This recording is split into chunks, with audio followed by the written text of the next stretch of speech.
Gotham City is held hostage in the Scarecrow's grasp of fear. Will Batman and his allies be able to overcome? Well, let's hop into the pages of Batman issue number 112, the beginning of the Fear State event, and find out what happens next, shall we? Alrighty then, so as we dig into this issue, we're treated to a little propaganda video courtesy of Simon Saint and the Magistrate, selling just how important the brand new Peacekeeper soldiers are for keeping order in Gotham. Saint actually spins quite a tale about being a son of Gotham, growing up poor to become a great engineer, a man who solved problems for a living using science and technology. In fact, Saint says in the very beginning he was actually a big fan of Batman and superheroes in general, how the Dark Knight was able to take down the mob, the corrupt political machines. But now he says Batman has overstayed his welcome, and the endless sea of costumed criminals that follow him around will surely spell the end of Gotham City and everyone who lives there unless they do something now. Enter the Peacekeepers, a paramilitary police force designed to do battle with all sorts of metahuman and supervillain threats. Sounds pretty good, right? You know, except for the fact that they operate above the law, shoot first, ask questions never, are only loyal to the big business that is Saint Industries. And oh yeah, their current poster boy, Sean Mahoney, aka Peacekeeper-01, was a guy too dirty and too crazy to even join the ultra-corrupt GCPD. Now while all this is going on, Batman is finally able to give the Scarecrow the slip. The only problem is that even after shooting himself up with some fear antidote, Batman is still totally tripping terror balls. It's clear that Crane has upped his game in a big bad way, and now Batman isn't sure if he can trust his own mind moving forward. Hey, didn't basically the exact same thing happen to Batman when he got dosed with Joker poison during Joker War? I'm remembering that right? Batman's not the only one feeling the effect of Scarecrow's new mind-altering fear tactics, as Sean Mahoney, Peacekeeper-01, also got dosed a couple issues ago, and now he's running around MIA. This is of course bad for Saint and his entire operation, as he's been working tirelessly to try and sell the Peacekeeper program as a better, more worthy successor to superheroes. But now that their golden boy is running around out of his mind, and he was arguably not that sane to begin with, there's a good chance that he might just start blowing away civilians and ruin the whole deal that Saint has worked so tirelessly to build for himself. I will admit, though, there is some fun little subtext going on here, and that is that the crazy, murderous cyborg cop is so filled with fear and paranoia he starts to see everyone as an enemy, even just regular old people. Geez, what could this possibly be saying about the modern state of American policing? I just don't know. Batman's very bad, no good trip ends up getting brought down by Cassandra Cain and the Batgirls, who manage to bring him over to Oracle. Again, Batman realizes that his skills are probably already slipping if people can start getting the drop on him where before they never could. Oracle's in a big bad way too. Someone's managed to hack her entire system and is using the Oracle network to spread more fear, paranoia, and fake news amongst the populace of Gotham.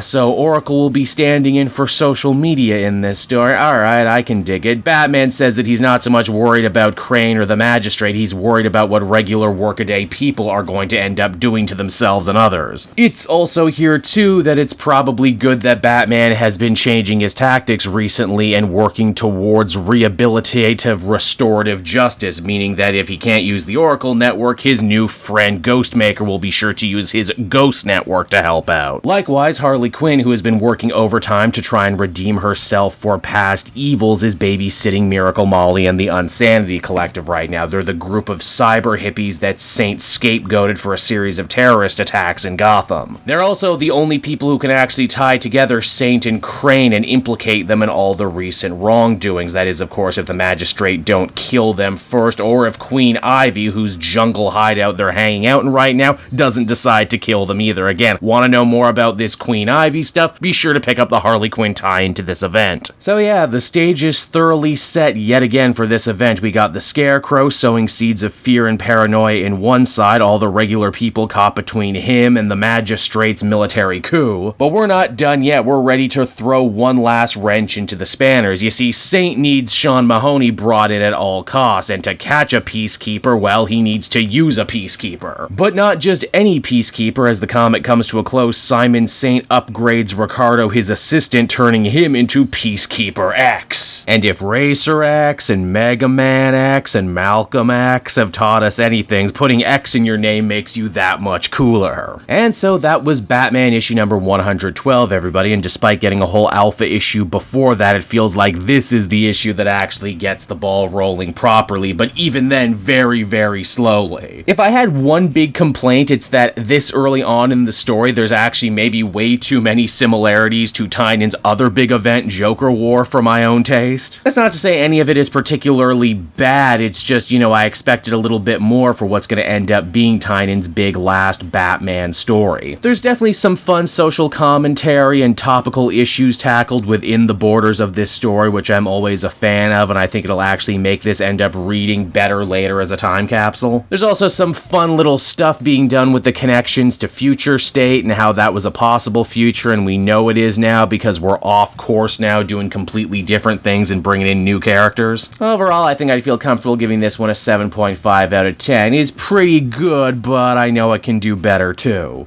Hey there everyone, it's your old pal Cape Joel again, thanking you so much for watching to the end of the video. I hope you enjoyed it, and if you did, why not check out my Amazon link down in the description. Yes, that's right, the Cape Joel channel officially has its own Amazon storefront now. You can pick up a comic or anything else for that matter, and if you did, you'd really be helping me in the channel. So with that out of the way, everyone, I will see you again next time. Bye-bye.